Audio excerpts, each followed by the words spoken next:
আজকে আমরা একটা এক্সরে নিয়ে কথা বলবো। এখানে এক্সরের মধ্যে এখানে দেখা যাচ্ছে দুইটা লাংয়ের মধ্যে হচ্ছে অনেক বেশি কালো হয়ে গিয়েছে, মানে এটাকে আমরা বলি হাইপার ট্রান্সলুসেন্সি, এবং হচ্ছে লাং ফিল্ড অনেক বড় হয়ে গেছে, নিচে লেন্থ অনেক বড় হয়ে গেছে। আমরা এটাকে বলি hyper inflation. So hyper translucent and hyper inflated lung. আচ্ছা, এরপর আমরা যদি এখানে একটু রিপ কাউন্টটা দেখি, এখানে এটা হচ্ছে 1 নাম্বার রিপস, তারপর হচ্ছে 2 নাম্বার, 3, 4, 5, 6, 7, 8, 9, 10, 11, 12, তাহলে অনেকগুলো মোটামুটি 12টা রিপস দেখা যাচ্ছে।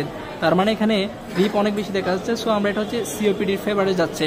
তারপর আমরা যদি এখানে টিপিক্যালি দেখি, আমাদের এখানে ট্রাকিয়াটা সেন্টারে আছে, আর এখানে যে তার যে হার্ট শেডু, এটা হচ্ছে টিবুলার হার্ট শেডু, এবং এখানে ডায়াফ্রামটা হচ্ছে লো ফ্ল্যাট ডায়াফ্রাম। আমরা যদি এখানে একটু দেখি, ডায়াফ্রাম এই যে স্পেস এটা খুবই কমে গেছে, এটাকে আমরা বলতে পারি লো ফ্ল্যাট ডায়াফ্রাম।